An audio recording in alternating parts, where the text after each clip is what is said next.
Eldorado এক স্বর্ণের দেশ, সেখানে নাকি সবকিছু প্রায় সোনার। কি মনে হয় এরকম কোনো দেশ সত্যি আছে? চলুন আজকের ভিডিওতে এটি জানবো। এমনটা জানা যায় এই এলডোরাডো শহরটি নাকি অ্যামাজনের জঙ্গলে কোথাও একটা হারিয়ে গেছে। আজ পর্যন্ত অনেকেই এই শহরটিকে খোঁজার চেষ্টা করেছে, কেউ কিন্তু এখনও এই শহরটিকে খুঁজে পায়নি।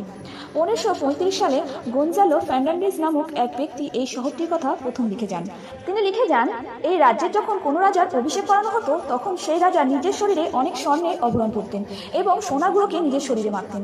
তারপরে তারা যখন স্নান করতে যেতেন তখন সেই সোনাগুলিকে নদীর জলে বিসর্জন দিয়ে চলে আসতেন। গঞ্জালোর কাহিনী অনুসরণ করে স্প্যানিশ টেরাস নামক এক ব্যক্তি অ্যামাজনের জঙ্গলে এলডোরাডো খুঁজে যান এবং তিনি অনেক খোঁজাখুঁজির পরে একটি ছোট হ্রদ খুঁজে পান।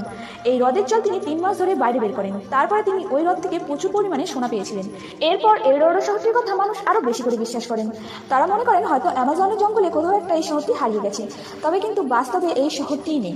আসলে এটা পুরোপুরি গল্প। এলডোরাডো শব্দের অর্থ হলো দ্য গোল্ড। গঞ্জালো ফার্নান্ডেজ অ্যামাজনে থাকা কিছু আদিবাসীর কাহিনী এলডোরাডোর মাধ্যমে লিখে যান। তিনি সেই আদিবাসীদের সর্দারকে রাজা এবং আদিবাসীর বস্তিকে রাজ্য হিসাবে কাহিনীতে লিখে যান। তিনি এলডোরাডো বলতে সোনাকেই বোঝাতে চেয়েছিলেন। তো এই ছিল এলডোরাডোর কাহিনী। ভিডিওটি ভালো লাগলে একটি লাইক এবং সাবস্ক্রাইব করবেন।